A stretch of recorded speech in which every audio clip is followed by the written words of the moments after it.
Hello again, everybody. This is Mr. Everything, and I'm coming at you with another D&D 5th edition campaign recap. In this episode, okay, so we had a couple of players that were unable to make it. So there was only 4 players. If you remember in one of the previous episodes, Meepo, which was one of their companions, was a kobold. He was frozen to death by the dragon. They beat the dragon down, they killed it.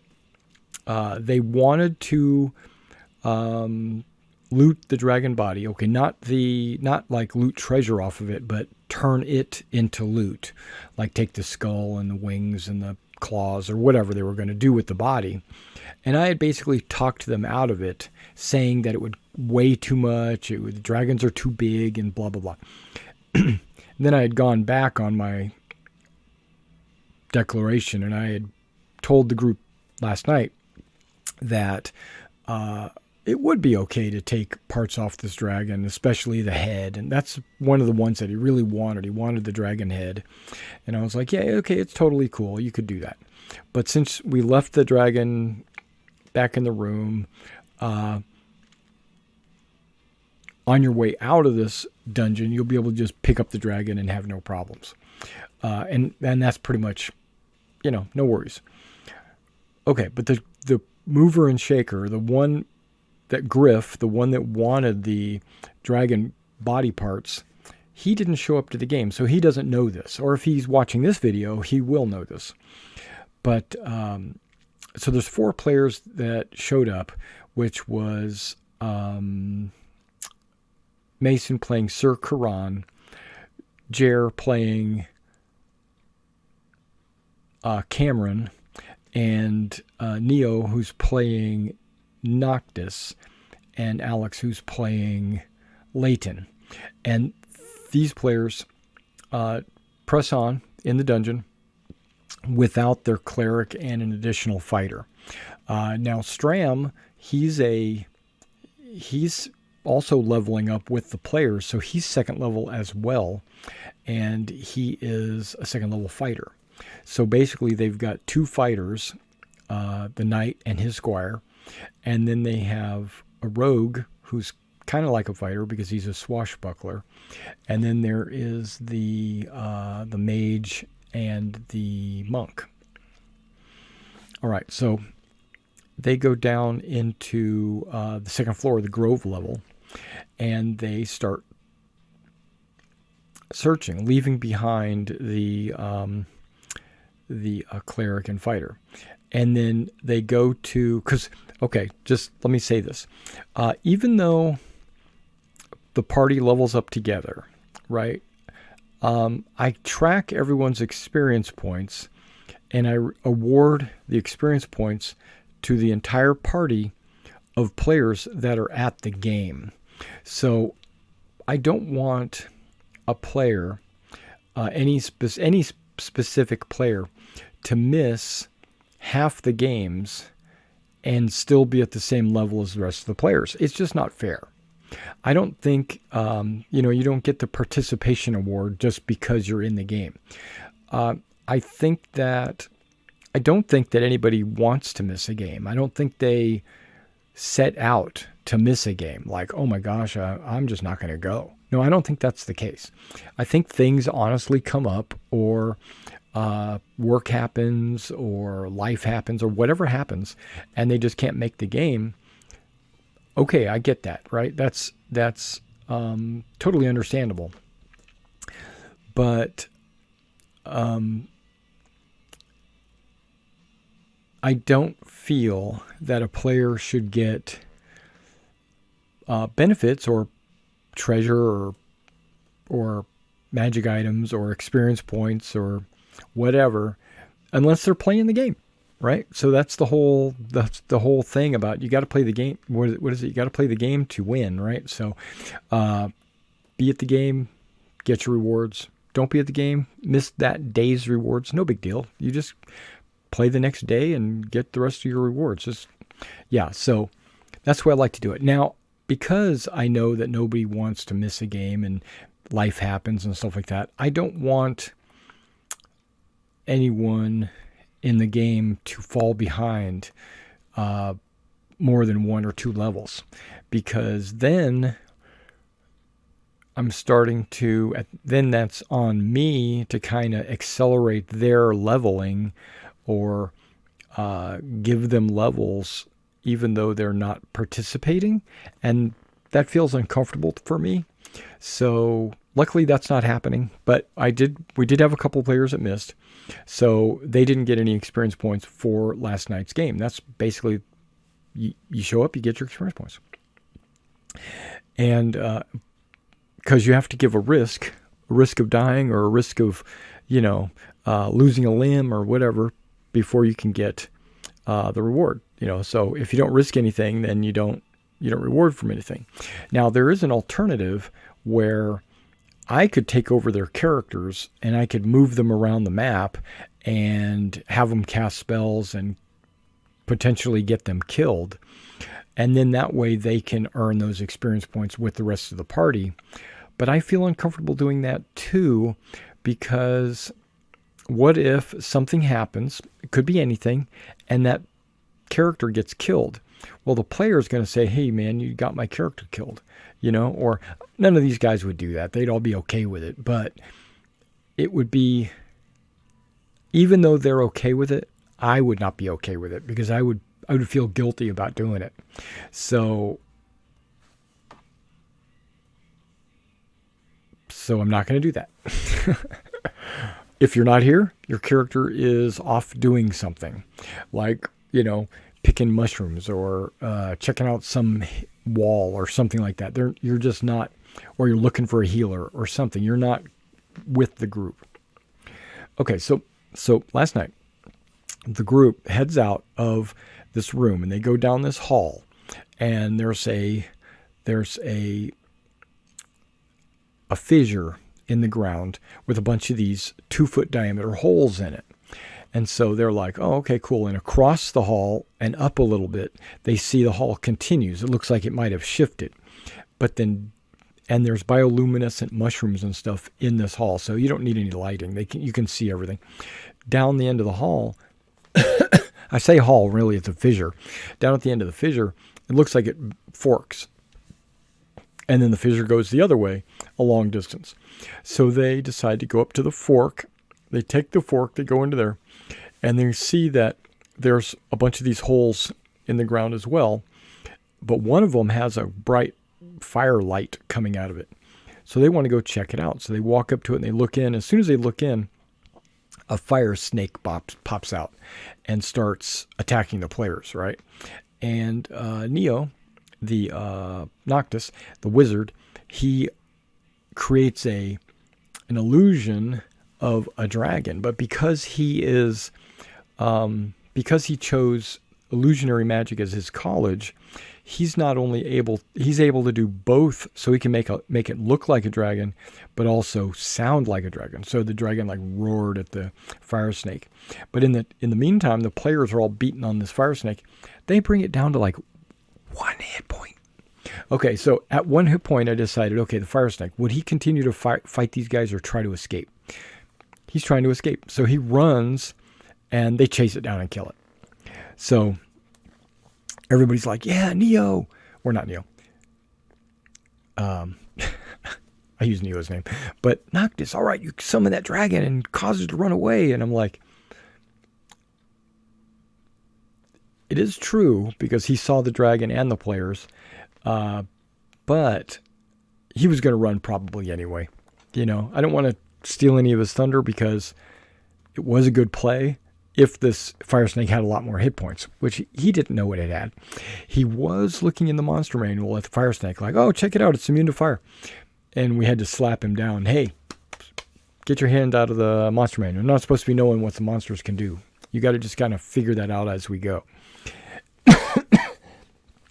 He hasn't played with us a whole lot. He played in the I want to say Temple of Doom, but it was the Tomb of Annihilation. He played a good portion of that. It never really came up, but in this game it did come up. So basically just said, hey, keep your hands out of the monster manual, so you don't stop looking at all the monsters. And it's my fault because I told, it's my, but whatever, because I gave him monster manual. So, okay, so we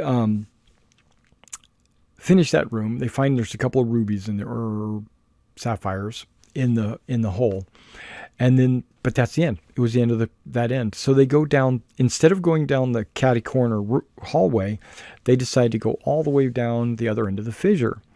And the other end of the fissure opens up into these rooms. And there's a hallway with like 6 rooms.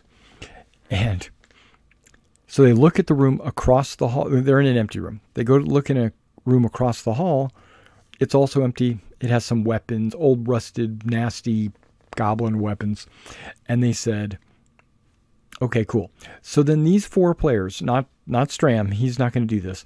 These 4 players each took a door, because there's 4 other doors, and they opened them all simultaneously. You know not to do this, right? Okay. Well, luckily for them, there was a bunch of non-combatant goblins. Like in one room, there was 2 goblins in a wine vat, stomping down, making wine, and so they with their feet, like when you're crushing wines with your feet. So that was one room. Another room had 2 goblins that were sleeping.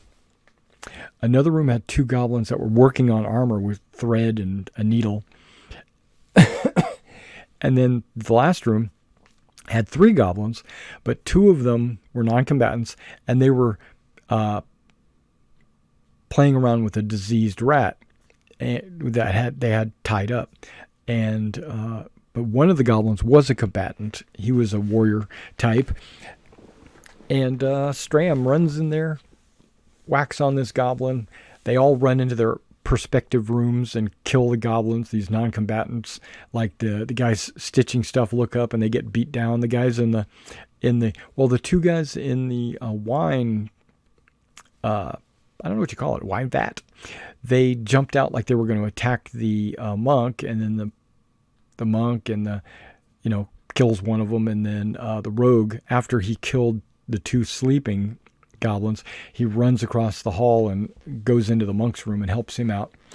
But basically they all get killed, right? And it wasn't difficult. I mean, these 8 goblins were non-combatants. They have 4 hit points. I mean, they're not that impressive.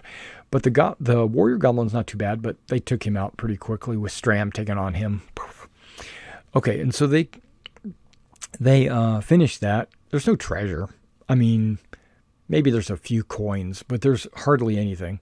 And so they go through the door. There's another door. It leads them into an arboretum where there is a bugbear. There's a bugbear in there tending the garden with this giant sickle. And she attacks first, basically, and so she, with the initiative rolls, she comes up to the doorway. She has a 10-foot reach, so she doesn't go through the door. She just attacks through the door and hits the orc, a half-orc fighter, enough to kill him. I mean, she did like 30 points of damage or something like that. But luckily, he's got that ability where he can go to 1 hit point and not die. And so he's like, hey, oh, okay, I'm not dead. And then the rest all just jump in there and beat this hobgoblin or bugbear dead, right? So I thought that was like, that was pretty bad. Luckily, she had a healing potion on her. They decide not to use the healing potion. They'll just take a short rest, get some health back. He'll use his second wind or whatever it is, and he'll get that right back after a short rest. So he won't have to use any of his hit dice. And so they do that.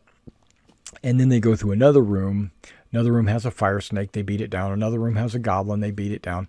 Another room has 3 skeleton farmers. They beat it down. Another bugbear with a glaive. They beat her down. So basically, there's a bunch of these small little encounters that are nickel and diming the players. The players are getting like 2-3 hit points, right? at one point, both the wizard and the monk were both bleeding out. The wizard rolled 3 death saves that were all positive, so he self-stabilized. But the other one, the monk, didn't, but they ran up with a healer's kit and used that to stop him from bleeding out. So that was pretty cool. And that was a fire snake that did that to both of them. Fire snakes are no joke for second level characters. And so, I mean, 5th, 6th level characters, yeah, big deal. But first and second level characters, they can't handle simple monsters, like goblins or whatever. But they're not doing bad. And so they decide they're going to take another short rest, and they decide to use or not to use this healing potion or whatever, and they decide not to use it. So Noctis, the wizard, he has 1 hit point. I told him after a D4 hours, you'll get 1 hit point back, and you'll be awake. And so they go, okay, let's do a short rest for 1d4 hours, right? And so they both get 1. So they both wake up with 1 hit point after only 1 hour. And then at that point, they take a short rest, and he rolls, I don't know, a 2 or a 2. And he's got a -2 constitution. That's why he only has 6 hit points, because he's got a -2 on his constitution. So any rolls are -2. I don't know. Is it a minimum of 1? If so, I probably should give him a hit point. I'm going to go back and look. But yeah, he got 0 for doing a short rest. He needs to do a long rest to get all of his hit points back. And they've already finished a long rest. So you can only do 1 long rest per day. So they're sucking. So they go through these arboretum rooms, and they clean it all out. And then they take their short rest. And then they go through another door. And this door takes them to a statue of a dragon, a red dragon rearing over. And it's got this, they think it's a summoning circle, but it's a circle written in Draconic. And they come and they can't read it, but they're inspecting it. And they said, "Is it magical?" And I was like, "Well, do you have detect magic?" No. Well, then you don't know. So they start searching around the statue. And when in the back of the statue is a shadow, which is the monster, a shadow. There's also a shadow, but there's a monster, there's a shadow, and it jumps out and it attacks one of the players. And it attacks Noctis, actually, because he was the one investigating the circle. And it has this ability that, and this is pretty cool. This was like a serious situation. He has 1 hit point. This creature, if he hits you and reduces you to 0 hit points, you die instantly. So you don't get any extra death saving throws or anything like that. You just die. And then if you die that way, you become a shadow, right? So he goes, whoosh. Noctis has a 12 or a 13 armor class, and I rolled a 16. So he was going to be dead, but he had prepared shield. And so he goes, shield, because that's like +5 armor class as a reaction. So he does that. It misses him, and then the players kill the thing. And I was like, it's that would have killed him. But it didn't. So they move on, right? I was like, whoa, that was close. And I wasn't pulling any punches. I mean, I rolled. That's what I got, a 16. Deal with it. If you're dead, But then he's like, no, I got shield. And I was like, oh, okay, you're lucky, right? And so they were like, whoa, okay. So then they moved on, and they find these stairs going down, right? From this room, there's like these stairs going down. They go, oh no, there's a 3rd level. We can't go down to this 3rd level. Let's go back to that catty corner hallway that we missed, right? So let's go back. So they go all the way back. They find this catty corner hallway. There's a door. It's locked. The half-orc gets up there with his crowbar. I can't break it open. Okay. Stram goes, move aside, I got this. He's like pulling on it. Because the monk is an elf, and Noctis is like this little weak human. Or, no, he's a half-elf. So the half-orc and the human squire, both pull on this crowbar, which gives you advantage. They both fail. And so the halfling goes, let me try. And he gets up there and he goes, boop, and it opens right up. I thought it was funny. They all laughed. They're like, oh, it's because he's low to the ground. He's got more leverage. Right. So they get into this room. It's a dragon offering shrine or whatever. It's a dragon with this offering plate sticking out of his mouth. And so they start dropping coins and gems and all kinds of stuff onto this plate, thinking it's going to activate some kind of magical reward or something. It does nothing. No. And then, so they go, let me take all of our money back. And then the half-orc's like, oh, I'm going to take the tray. I'm going to take the plate, right? So he's pulling on it. And I'm like, no, it's in the mouth. The teeth are holding it in place. Now, you could bust the teeth. It's only a statue. You could just pop the teeth out and slide the plate out if you want. And he goes, no, I don't really want the plate. I just wanted to know if I could take it. It's like, I take his pants. Why? I just want to know if I can. Whatever. So they leave the plate, and then they say, okay, well, there's only one other way. There's two other ways we can go. We can go down the stairs, or we can take the tunnel that leads off of the main room where they came into the second level. There's this cavernous area. So they said, okay, let's go down this cavernous area. So they go in there. They find the sleeping quarters of the hunter. The hunter has two rats. They find two little nests for the rats, but he's not there. So they're looking through his stuff, and then they hear Stram. Stram hears, because he was on guard. He wasn't doing any searching. He was just standing there in the center of the room. So he was actively listening. He goes, wait a second, guys. I think I hear something, right? So they all position themselves to ambush whoever's coming down this cavern, right? This tunnel. And so Stram goes, okay, I'm going to go hide over here. Clank, clank, clank, clank, clank, because he's in chainmail. He goes to the other side.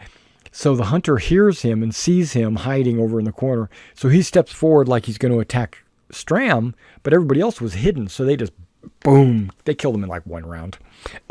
Because they ambushed him, and like the rogue had sneak attack, and everybody else is, they all got advantage for attacking him from hidden and stuff. So basically they just killed him. And the two rats went running down the hall. They're not going to stay and fight. And the half-orc takes the antlers from the hunter. And I said, okay, cool, because he's got this crown, this antler crown.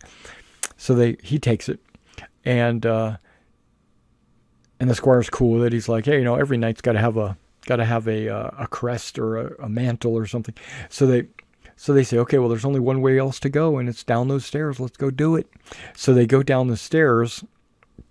And they realize it only goes down like 15 feet.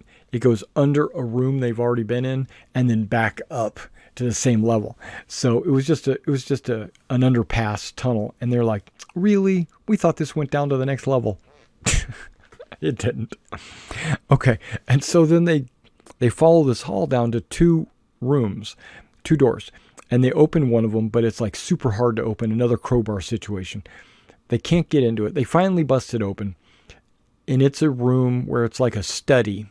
And they found that it was a druid study. And they found some scrolls and some books and stuff like that. And then with nothing else. And then they opened they found a lot of gold coins, like 300 something gold in a cubby hole on one of the chests or one of the desks. But then they unattended. And then they go through the other door, which leads to a room. But not really. The room is like a normal, 20 by 20 room, but one of the walls is missing, and it opens up into a giant cavern. And in that cavern is crumbled walls and trees and twigs and moss and all. It basically looks like a forest underground, right? Maybe not a forest, more like an orchard underground that's overgrown, because the trees are like in rows and they're not perfect rows, but they're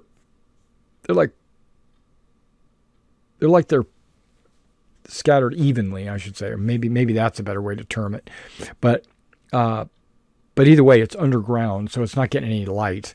But there is light down there because of all the luminescent moss and stuff like that that's glowing. It still looks like daylight. And if you look at the picture that's right behind me right here, that is like how much light is down there. That is actually in that room, the trees and the lighting and the twigs and the moss growing on the ground and everything. That's basically where they're at. They don't see those three people though, but they're getting ready to go into what they think to be the final room. And I told them it was. I said, "You guys are getting ready to go into the boss battle." And I said, "Okay, so we're going to stop for the night." And that's where we did. We ended it right there. So I got you caught up. You're caught up to where they're getting ready to go into the main grove, and they're going to encounter possibly these three persons, maybe a fourth person or thing. And we'll have like a conclusion, not a conclusion, a completion, because this is only the start of a longer story. So this isn't the end, but it's the end of the first chapter, which is the Sunless Citadel. So let's cheer these guys on, and I'll see you next week. I don't know what time. I mean, we play on Thursdays, but hopefully I can upload another one of these recaps on Friday, but it might be Tuesday or Wednesday. Who knows, right? So just keep your eyes glued to the channel. If you want to, you can always hit the like and subscribe button, but better yet, you can hit the notification icon, where anytime I do an upload, you'll get notified. Unfortunately, I do a lot of uploads, so you might get a lot of notifications.